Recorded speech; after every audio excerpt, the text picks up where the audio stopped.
Bugun sizlar bilan juda ham katta va qiziq bo'lgan mavzu bilan gaplashamiz. Oh my god! Wow! Ayni damda siz bu videoni tomosha qilayotgan, bizni bir-birimiz bilan bog'lab turgan, butun dunyoni o'z domiga tortgan internet haqida gaplashamiz. Lekin hech o'ylab ko'rganmiz, bu mo'jiza qayerdan paydo bo'lgan? Internetning tarixi 1960-yillarda ikki yadroviy superkuch SSSR va AQSh o'rtasidagi sovuq urush davriga borib taqaladi.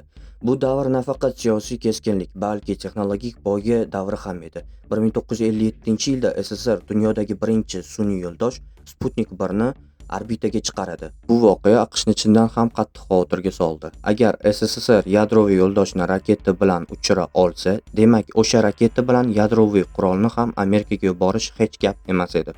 Bu xavotir AQShni aloqa tizimini qayta ko'rib chiqishga majbur qildi. O'sha paytda aloqa tarmoqlari markazlashgan edi. Agar dushman aloqani asosiy markaziy vositalari, masalan telefon stansiyalari bombardimon qilsa, butun mamlakat aloqasiz qolardi.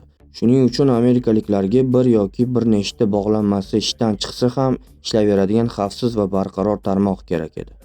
Shu maqsadda 1958-yilda ARPA agentligi tashkil etildi. Ularning asosiy vazifasi aynan shunday tarmoqni yaratish edi. Bu ishlar 4 nufuzli universitet va ilmiy markazlarga topshirildi. Kaliforniyadagi Los Angeles universitetiga, Stanford universitetiga, Kaliforniyadagi Santa Barbara universiteti va Utah universitetiga. 1969-yil 29-oktyabr bu sana tarixdagi oltin harflar bilan yozilgan. Kaliforniya universiteti Los Angelesdagi kompyuter Stanford tadqiqot markazida kompyuter tomon birinchi xabar yuboriladi. Login so'zini yozmoqchi bo'lishgan, ammo attiga ikkita harf LO yetib borgan va tizim ishdan chiqqan. ARPA mutaxassislari tarmoq yaratish uchun 3 ta asosiy prinsip ishlab chiqdi. Ma'lumot raqamli ko'rinishda uzatilishi, tarmoq markazlashmagan bo'lishi, ya'ni bir-biriga teng huquqli bo'lgan ko'plab alohida bog'lanmalardan iborat bo'lishi. Uchinchisi paketli kommunikatsiya. Bu eng muhim yangilik edi. Unga ko'ra, katta ma'lumotlar kichik bo'laklarga, paketlarga bo'linib, alohida yo'llar orqali yuboriladi va manzilda qayta yig'iladi. Bu xuddi bir kitobni alohida sahifalarga bo'lib, har bir sahifani boshqa kuryerlar bilan jo'natishga o'xshaydi. Bir kuryer adashsa ham boshqalari orqali kitob to'liq yetib keladi. ARPANET yagona tarmoq emasdi.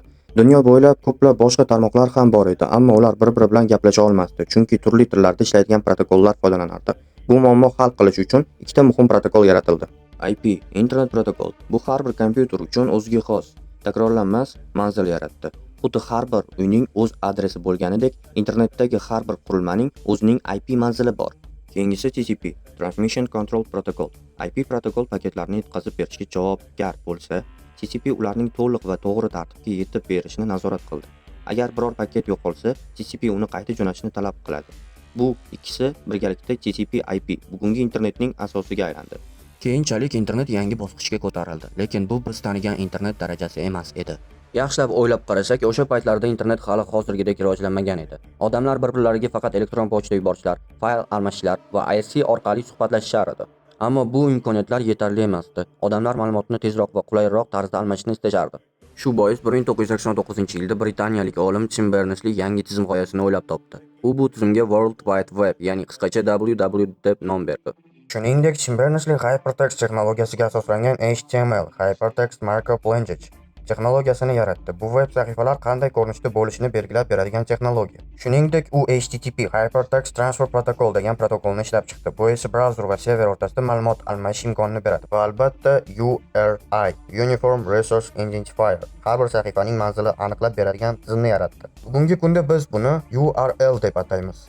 Aytgancha, Tim Berners-Lee World Wide Webni yaratgan birinchi inson.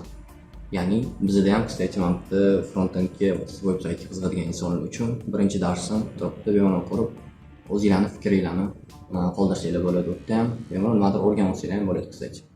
Natijada 1991-yilda dunyodagi birinchi veb-sayt ishga tushirildi. Bu voqea internet tarixidagi yangi davrni boshlab berdi. Natijada 1991-yilda dunyodagi birinchi veb-sayt ishga tushirildi. Bu voqea internet tarixidagi yangi davrni boshlab berdi. Endi odamlar nafaqat fayl yuborish, balki axborot bir zumda ko'rish va ulash imkoniga ega bo'ldilar. Shu tarzda bugungi biz bilgan veb-saytlar, ijtimoiy tarmoqlar va butun internet o'z tarixini boshlagan edi. Ha do'stlar, ko'rib turganingizdek, internetning tarixi juda ham boy va qiziqarli. Xabar aloqani xavfsiz qilish kerak bo'lgan bo'lsa-da, lekin hozirgi paytda butun dunyoni bir-biriga bog'lab turgan asosiy narsalardan biri.